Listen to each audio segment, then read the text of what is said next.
नमस्कार मित्रों।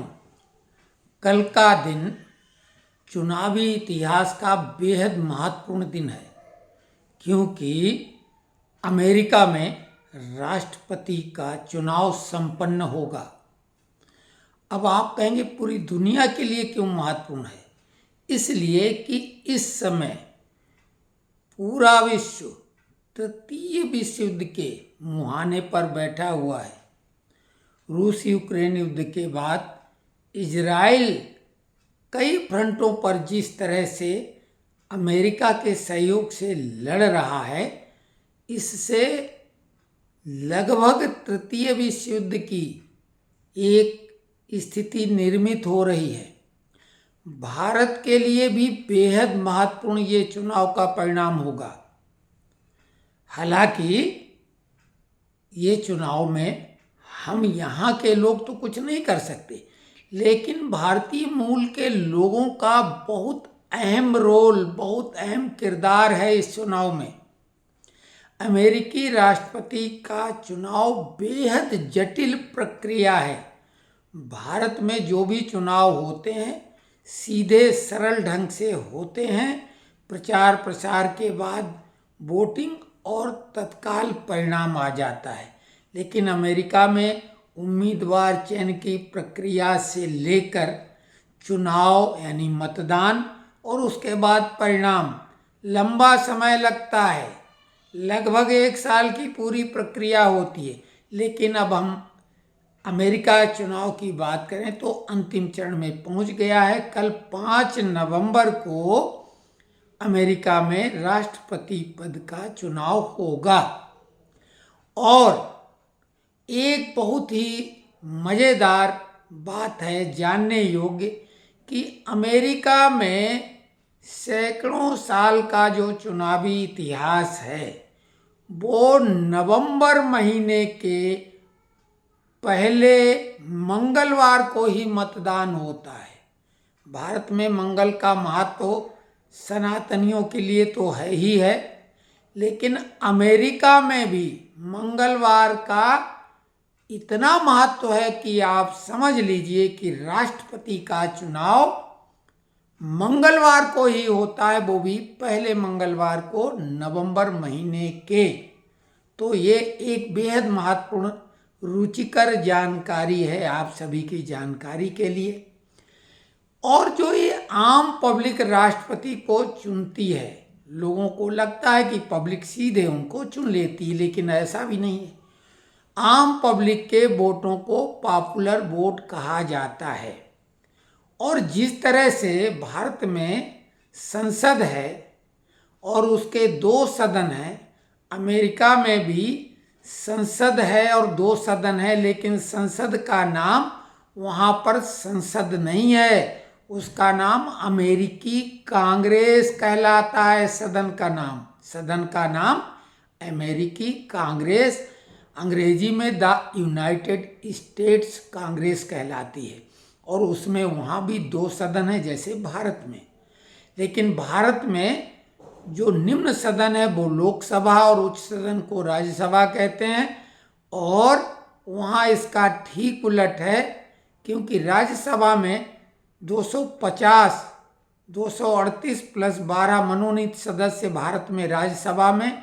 लोकसभा में 543 सदस्य, कई लोग 545 बताते हैं, वो अपने को दुरुस्त कर लें, क्योंकि पहले एंग्लो इंडियन समुदाय के 2 सदस्यों को मनोनीत किया जाता था, तब लोकसभा की स्ट्रेंथ सदस्य संख्या 545 हुआ करती थी। 2020 में 126वें संशोधन के द्वारा उन सदस्यों को हटा दिया गया, अब नहीं मनोनीत किए जाएंगे। तो वर्तमान में लोकसभा की सदस्य संख्या 543 है और उसी के आधार पर सरकार बनती है। अमेरिका में भी 2 सदन हैं, लेकिन वहाँ पर जो उच्च सदन कहलाता है वो भारत में लोकसभा की तरह है। और वहाँ पर 500, दोनों सदनों को मिला के 535 सदस्य कहलाते हैं। जो लोकसभा है वो वहाँ हाउस ऑफ रिप्रेजेंटेटिव कहलाती है, जो कि अमेरिका में 50 राज्य हैं, प्रति राज्य के हिसाब से 2 सदस्य, तो 100 होते हैं हाउस ऑफ रिप्रेजेंटेटिव, जो कि वहाँ पर निम्न सदन कहलाती है और 2 साल ही उनका कार्यकाल होता है। उधर सीनेट जो वहाँ उच्च सदन है तथाकथित रूप से, यानी यहाँ की राज्यसभा की तरह, लेकिन काम करती है लोकसभा की तरह यानी निम्न सदन की तरह, थोड़ा उल्टा पुल्टा है। और उनका चुनाव होता है 6 सालों के लिए। सीनेटर बनाए जाते हैं 6 साल के लिए, ताकतवर कहलाते हैं। हाउस ऑफ रिप्रेजेंटेटिव के मुकाबले हाउस ऑफ रिप्रेजेंटेटिव केवल 2 साल के लिए चुने जाते हैं, वहीं सीनेटर 6 साल के लिए। लेकिन 1/3 सदस्यों का चुनाव 2-2 साल बाद होता रहता है, हम लोगों की राज्यसभा की तरह। तो वहाँ पर ये फर्क है। लेकिन ये जो आम पब्लिक राष्ट्रपति के लिए वोट देती है, ये वोट केवल पॉपुलर वोट कहलाते हैं। केवल इन वोटों से हार जीत का फैसला राष्ट्रपति का नहीं होता है। उसके लिए वहाँ पर जो इलेक्टोरल कॉलेज होते हैं उसमें 538 वोट होते हैं और वो वोट राज्यों के प्रतिनिधित्व के रूप में होते हैं। और वहाँ पर ये वोट जो पॉपुलर वोट हैं वहीं भेजे जाते हैं, वहीं उनकी काउंटिंग होती है। साथ में उन वोटों के आधार के बाद, गिनती के बाद में, साथ में इलेक्टोरल वोट पड़ते हैं। जो इलेक्टोरल कॉलेज होते हैं वहाँ के जो रिप्रेजेंटेटिव होते हैं, जो सभी राज्यों को प्रतिनिधित्व देते हैं, उनकी संख्या 538 होती है। अगर आम पब्लिक यानी पॉपुलर वोट में कोई कैंडिडेट जीत भी जाए, लेकिन उससे जीत नहीं मानी जाती है। असली और फाइनल और निर्णायक जीत तो इलेक्टोरल वोट के द्वारा ही होती है, जो कि 538 होते हैं। वो जिसको जिता देंगे वही जीता हुआ कहलाएगा। यानी कि 500 को 270 के करीब वोट लेने होते हैं इलेक्टोरल। तो ये वहाँ का महत्वपूर्ण है।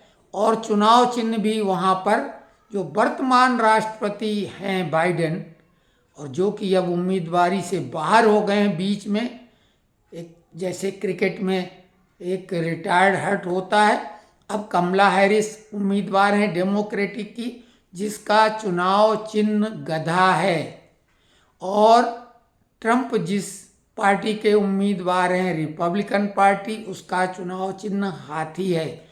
लेकिन जो चुनाव विशेषज्ञ हैं, चुनाव पंडित हैं, जो पत्रकार हैं, वो इन हाथी और गधे के बीच में ऊंट को भी ले आए हैं कि इस चुनाव में जो वहाँ पर आकलन होता है, जिस तरीके से यहाँ ओपिनियन पोल होते हैं, तो बेहद कठिन है। वहाँ के ओपिनियन पोलों के हिसाब से ऊंट किस करवट बैठेगा या कौन सी करवट लेगा, ये बिल्कुल तय नहीं हो पा रहा है। लेकिन भारत के लोग तो चाहते हैं कि डोनाल्ड ट्रंप, जो मोदी के ज़्यादा विश्वसनीय मित्र हैं, वो जीतें।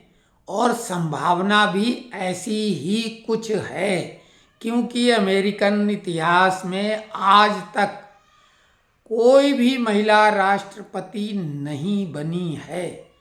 कमला हैरिस कहने को तो भारतीय मूल की हैं, लेकिन वो कश्मीरी राग अलापने में पाकिस्तान का साथ देती रही हैं, यानी उन्हें भारत विरोधी माना जाता है।